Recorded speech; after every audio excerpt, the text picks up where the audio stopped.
Pelaku UMKM di sirkuit Mandalika ketiban rezeki WSBK yang digelar pada 11 hingga 13 November lalu, pelaku UMKM mengantongi omset 5 juta per harinya. Event World Superbike yang digelar di sirkuit Mandalika tahun ini memberikan dampak yang cukup signifikan terhadap perekonomian khususnya di Nusa Tenggara Barat. Hal ini dikarenakan antusias penonton dalam menyaksikan balap kelas dunia tersebut dengan jumlah penonton terbanyak sepanjang WSBK di dunia. Selain itu, jumlah penonton tahun ini tentunya lebih banyak dari tahun lalu dengan peningkatan 50%. Tak ayal, ramainya penonton pada WSBK di tahun ini memberikan peruntungan yang signifikan pada pedagang khususnya untuk pelaku usaha mikro kecil dan menengah. Pelaku UMKM mengaku untuk hari terakhir WSBK, pedagang memperoleh cuan hingga jutaan rupiah.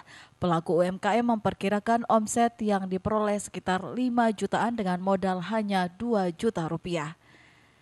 Jenis produk yang cukup laris yakni kuliner Nusantara seperti makanan khas Lombok hingga minuman. Yang paling laris yang mana? Kuliner. Maksudnya dari jenis kulinernya apa? Soto kami sudah kehabisan, terus dari tadi nasi lokal juga yang kami suguhkan di sini ada nasi ares, karena memang pengunjungnya bukan hanya dari Lombok Tengah saja, ada dari Bima, Sumatera, Kalimantan yang kemarin makan di sini. Itu kami memperkenalkan khasnya kami yang dari Lombok Tengah. Jadi ares itu betul-betul memancing pengunjung ke stand kami. Sementara itu, salah satu penonton mengaku lebih tertarik dengan WSBK tahun ini dibanding tahun lalu, lantaran di tahun ini WSBK disertai dengan atraksi dan hiburan yang cukup banyak. Selain itu, keadaan sirkuit juga dinilai sudah matang. Sekarang Lebih menarik. lebih meriah. Meriah. Iya. Kenapa yang sekarang? Karena ada konser yang ada kota, ada armada juga, nanti kita tunggu. Harus ibu kota ya. Iya. Kalau harapannya Mbak?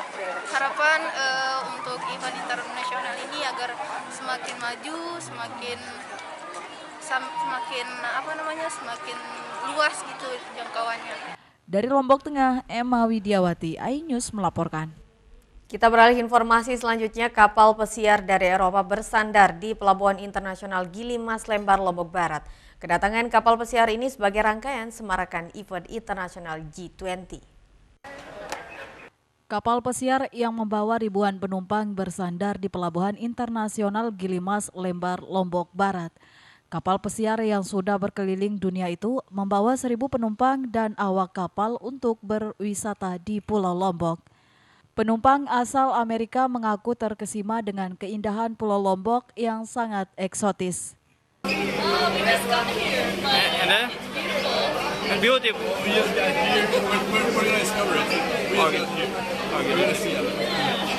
Kehadiran kapal pesiar yang akan bertolak ke Bali itu merupakan bentuk untuk menyemarakan event dunia pertemuan para pemimpin dunia di Nusa Dua Bali.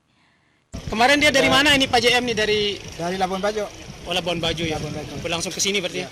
Rute pertamanya yang dari mana? Maret itu ada yang terbesar yang panjang 330. Kalau ini berapa panjangnya Pak JM? Ini panjang dah sampai 200. Kapasitas 600 ini.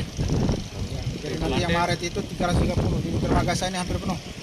Dalam beberapa waktu ke depan juga ada beberapa kapal pesiar yang akan mengangkut ribuan penumpang akan bersandar di Pelabuhan Internasional Gili Mas, sehingga Pemda juga perlu memberi akses bagi para wisatawan untuk lebih mengenal kultur dan budaya di tiap kota, kabupaten dengan keunikan-keunikan yang dimilikinya. Dari Lombok Barat, Muzakir, iNews melaporkan.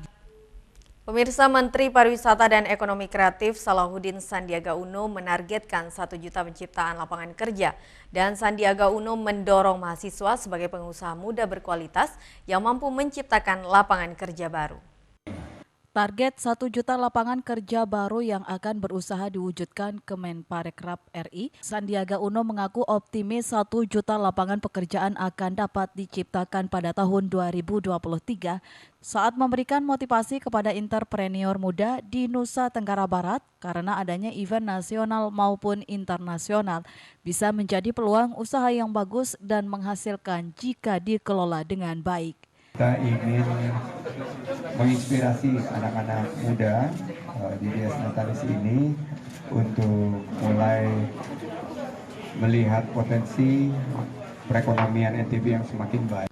Wakil Gubernur NTB menegaskan kolaborasi antara pemerintah pusat dan daerah dapat meningkatkan kemajuan di bidang ekonomi. Saya dalam kesempatan ini tentunya mengucapkan terima kasih ya. NTB terima kasih pada Pak Menteri, jajaran pemerintah pusat, dengan kebersamaan kita, dukungan pemerintah pusat, kebersamaan seluruh pihak, NTB survive di masa pandemi dan ini tentunya harus terus kita jaga ke depan. Terkait target menciptakan 1 juta lapangan kerja dari Menparekraf, pihak kampus telah mempersiapkan sebanyak 200 entrepreneur muda dengan berbagai macam jenis bidang usaha di bidang UMKM. Dari Mataram, Hari Kasidi, iNews melaporkan. Beragam informasi penting lainnya akan kami sajikan untuk Anda sesaat lagi. Tetaplah di iNews NTB.